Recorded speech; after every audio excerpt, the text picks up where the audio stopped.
opponent's head. So when he goes to push me back, there's a limit on how far he can push me back. If I didn't have that anchor, I could be knocked backwards. Okay? So that's first thing. Get anchored to your opponent's body. Second thing, I got to get my knee off the mat and inside my opponent's legs. Okay? I want my knee here, between his two legs. That's where I'm at my most effective. Okay? There are things we can do with our knee on the floor. Don't worry, I'll show you some of those very soon. But for now, let's understand that as a general rule, we're a little bit better off with our knee up, like so. Okay? Now from here, I'm going to put my hand between my opponent's legs and put a wedge on the floor right there at the hip. Okay? I want to wedge, in particular, Giancarlo's bottom leg, because ultimately, that's the leg that's going to put me back in guard. It's always the bottom leg. Okay? This top leg is the barrier. But as he pushes me back with the top leg, it's the bottom leg coming through that ultimately puts me back in guard. Okay, so that's the one I've got to stop. So we put our leg up, like so. We anchor with the left hand. We wedge with the right hand. Now as Giancarlo puts up defensive frames and pushes on me, both hands, Giancarlo. Okay, I can't get through the hands, can't get through the knee shield. I take my right knee and I go under his knee. I don't go above the knee. I go across underneath the knee. Now as he pushes with his knee shield, I'm just moving away from the shield.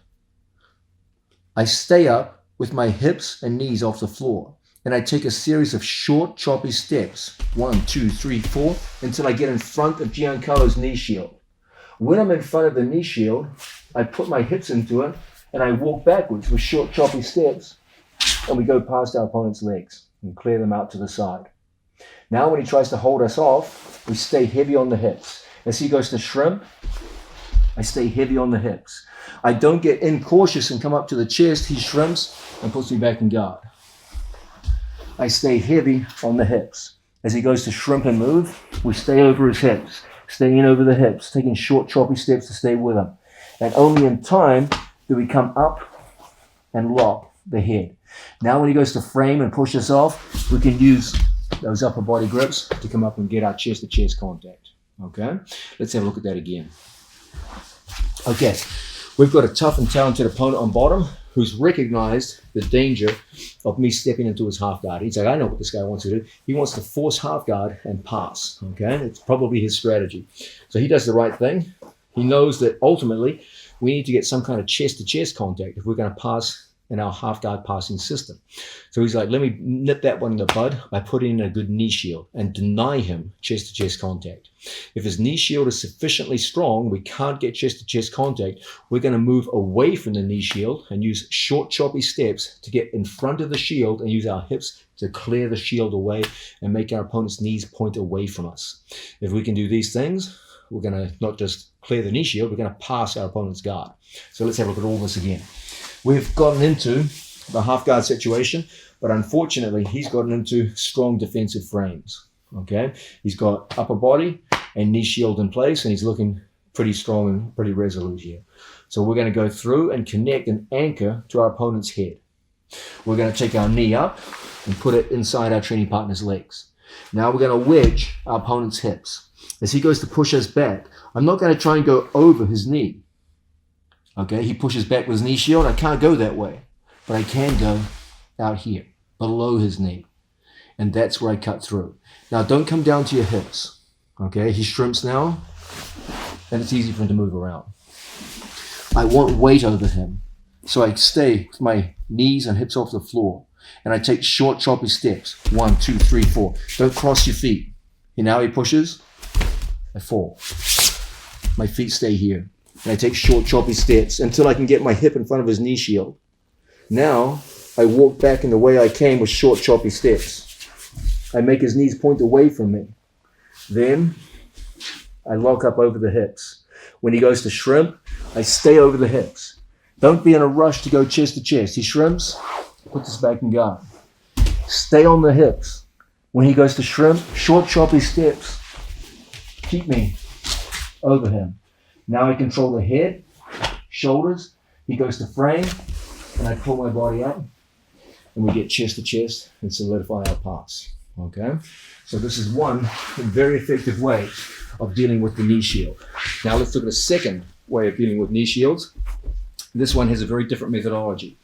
Instead of me walking away from the knee shield, we're going to get our elbow inside his knee shield and clear the knee shield. Okay, in order to do this, we're going to have to take our opponent's knee, which is currently angling at 45 degrees across my body, and we're going to have to make his knee face up to the ceiling. So there's going to be an angular change in my opponent's knee shield from 45 degrees to 90 degrees.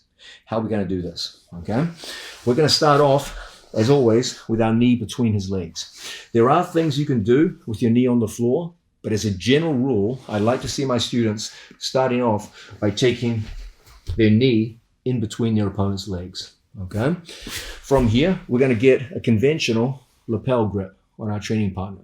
Okay, from this position I'm going to get a hold of my training partner's knee, just like so. I'm going to bring my foot a little bit closer towards my training partner's knee, and I'm going to start a pushing action where I bring my hand low on the lapel, big strong body, Janko, and I push on my opponent's far side of the body.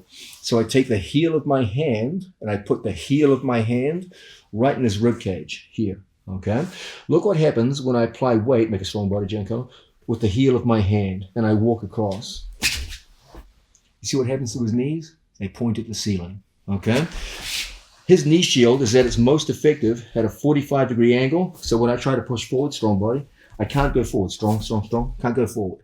Okay, so I bring the heel of my hand right in here. Okay, I put my hand under the knee, and now I bring his knees up. As his knees face the ceiling, watch my right elbow. I put my elbow inside his knee.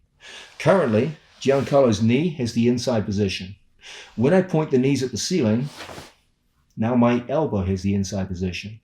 So when I come back, when he tries to get his knee shield in place, can't do it. I keep my elbow and my knee close together and my shoulder and head down. The more my head and shoulder rise, the more his knee shield can come back inside and take the inside position. Okay. Now from here, we get a hold of our training partner's sleeve and I bring my knee to the floor. And from here we pivot and we end up across our training partner's side, just as we would, if you remember from the guard passing video, with a standard knee cut. Okay. So let's have a look at this again. We've got a talented opponent. We've forced our way into half guard, and he's done a good job of putting a strong shield right in our path.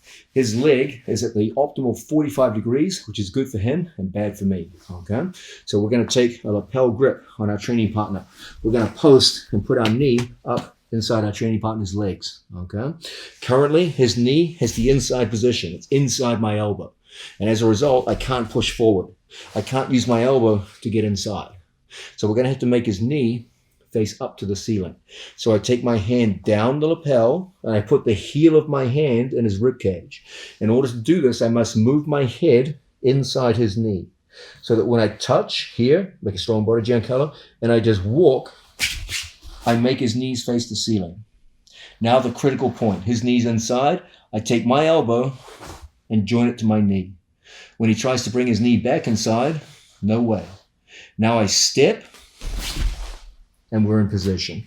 As he goes to hold us off, I pull, pull, pull, put my knee over the top, I step up to the shoulder line, and then from here I pivot. And we end up with a beautiful pin. Okay? This too is an excellent way for us to clear that knee shield, but by a different methodology. Instead of us walking away from the knee shield, we take our opponent's knee and make it face the ceiling, and we steal inside position with our elbow. And as a result, negate the knee shield, which is based upon inside positioning. Then from there, it's a pretty simple movement to use a standard knee cut and go through the parts. Now, a natural question for you to be asking as you watch this is, okay, this all looks good, but the whole thing in both cases was predicated on me getting my knee inside my opponent's two legs, between my opponent's two legs. What if I can't do that? What if my knee's stuck to the floor and I got to work from there? Is there something I can do? The answer is yes. Let's have a look at it right now.